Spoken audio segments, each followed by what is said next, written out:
talking about this one, 39. 39. Yeah, 839. No, I need to read the top and then I'll do you believe that these verses have been revealed in context in a particular situation? Yeah. You do believe that? Yeah. So, from your reading, what is the context of that verse? Well, I think you've read the background of it. Yeah. So I don't presume to be an expert, so I normally just go to experts' opinions. Well, I have my trouble with this verse is that there's a difference of opinion amongst the experts. So, like, some people kind of translate this word fitna, where it says fight them until there's no more fitna. Some will say oppression. Fitna means oppression, whereas others will say fitna means disbelief. So it's a big difference, kind of what you're being commanded to do depending on how you translate fitna. What did you get? And fight them against them until there is no fitna. Yeah. What did you get? Well, I don't know which translation is correct, because if I don't speak Arabic, so the best thing I can do is go to an expert, but the experts don't agree. Some experts say that fitna means oppression, so fight until there's no more oppression, and it's referring to, like, the Quraysh oppressing the Muslims. So the other one, what says? Other people say it means fight them until there's no more disbelief, and so that would be like commanding to attack people until fitna it doesn't mean disbelief. But some experts think it does. Where? How? Well, like in which ones? Okay, I think it's more of a Hanbali and that kind of school of thought. We have there like yeah. So you're saying that to fight everybody until there's no more disbelief? Is that what you mean? But why? Some people interpret it that way. What is your point to make this point? Well, you asked me for an example where Arabic can't be clearly translated into English. I think this is an example. No, I got it. So it means no clear form, let's say, for the sake of argument. So what's your point? Because of this, you don't believe in it? No, I have other reasons for believing in it. You asked me, kind of, can you think of an example where the Arabic isn't clear? And I thought, this sprung to mind as an example. But I have other reasons. But that's very well known. There'll be different tafsir for it though. But does it make at the end the same meaning? It might be a different word. Yeah. It's tricky because there are only like maybe three. It doesn't make one meaning, but it's just different words. That's all. Right. Same meaning. It means the same, but one word complements the other word. It doesn't reject it. Okay, but don't you see it that way? No, I don't quite understand all your points. Could you repeat that? Like, if one tafsir uses one word for fitna, but some other tafsir says another word for fitna, but it both means fitna in a way, in one way or the other way. Okay. So it means fitna. Okay, but one word is less complement. I see one word is much more. Yeah, I see what you mean, but if two tafsirs give different interpretations of what this verse is saying, words, not interpretation. But tafsirs can differ in their interpretation, can't they? But at the end, they make the same meaning. No, not all tafsir mean the same. One tafsir, let's say, it says kill. Yeah. Some other tafsir cannot change it, don't kill. Oh yeah, you can't. Do you get my point? Yeah. So tafsirs can be different wordings, or the author of that tafsir might have used different wording, but at the end of the day, it means the same thing. Well, I agree with you that a tafsir can't kind of read like sort of if the Quran says white, the tafsir can't say, oh, that means black. So you can't directly contradict it, but you can interpret it to reach slightly different conclusions. Surely that's a fair point, because sometimes if you read like Ibn Kathir's tafsir, it might differ a little bit from Jalalain's tafsir. They aren't exactly the same, are they?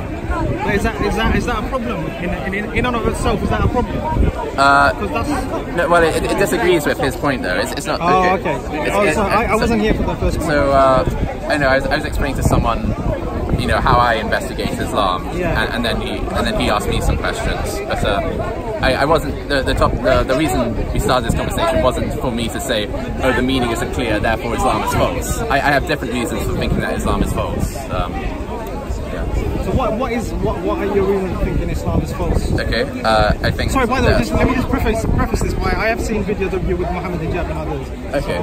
So my name's Qayyum, Abdul Qayyum. Hi, Qayyum. Yeah, you're right. It's James. Yeah, James. That's right. So I don't want to be filmed just So what would make you believe? Yeah, that's a good question. In terms of your epistemology. That's a great question. So like, for example, if I saw something kind of like God right in the sky, kind of in sort of, I know, if he made the planets align to right, if he like teleported a bunch of planets and they all said like, you know, Islam is real, I'd start, that would give me reason to start thinking, oh, Islam might be real. Other things that would make me believe, if there were like a sort of, if the track record of predictions made by Islam, the Islamic kind of body of scripture, was really good, then I'd have better reason to believe in it. From what I've seen, the track record of making predictions isn't very good at all. I think I saw a video of yourself with Muhammad Hijab, and he gave you lots of prophecies which were fulfilled, but you don't... Yeah, I looked into them subsequently, and he didn't mention any of the prophecies that weren't fulfilled and were contradicted. But let's stick with the prophecies that were supposedly fulfilled. Like one of them, for example... Tall buildings? Yeah, one of them is the tall buildings. That's a very popular example. And so that prophecy was saying something like the end times won't come until the Bedouins compete in building, you know, the tallest buildings. Okay. And when you think about that for a prophecy to kind of be impressive, it needs to have a time frame. It needs to have a horizon, because otherwise, kind of, if I say like kind of I know the Macedonians, I know, if I say the Iraqis will rule the world, if I say that, then like it's not true now, and it won't be true in 100 years. But like we could just say, oh, it will come true in the future. It's not falsifiable because I haven't given a time frame. And that's the same problem with this prophecy. Like, you can say the Arabs will build the tall buildings, but it's just like, it can't be proven false. It can only be like, sort of, oh, let's wait, it might come true in the future. And the other reason why it's not that impressive is that based on one prophecy in isolation, is multiple prophecies coming, you know, to fruition. Yeah, but we need to talk about them one at a time, though. No, but if you have, let's say, 100 prophecies that have come true, doesn't that give you cause to think about the prophecies? It would, if there weren't a bunch of other prophecies that didn't come true. Yeah, for the sake of argument, let's leave those aside. Okay. Let's just say there's 100 prophecies or 1,000 prophecies that have come true. Yeah. Wouldn't that give you cause to think that, yeah, maybe this is true? Yes. We can talk about the prophecies allegedly that haven't come true. Yeah. But for the moment, let's say those 100 prophecies have come true. Isn't that like, I don't know about the theory of probability and like extensively or anything like that, but probabilistically, it makes sense that, yeah, it is true. Yeah. Do you see what I mean? Yeah, that would give me sort of good evidence to think this person must have supernatural powers, and that would make sense. So you're more sort of, you accept those prophecies, but because there's other prophecies that haven't come true, that's what's holding you back? Well, I don't, so the other thing is I don't accept, the other thing a prophecy needs to be is it kind of needs to be, ideally it would be kind of impressive, and a human wouldn't have been able to make that prophecy himself, because one of the other popular prophecies, unless on the assumption there are, would you believe in Islam? Yeah, if that No, look, I know about it. Listen, it's all lies from the hadiths. Alright, so obviously this is my Deen. Yeah, I'm just saying, it's all lies that they said about the Prophet. It's all lies. The hadith books is all lies about the Prophet. So when everything's lying. No, not everything. But all these bad things that you're saying, that you're No, but I'm telling you now, if I want to cuss the Prophet, I'll do it. No, you.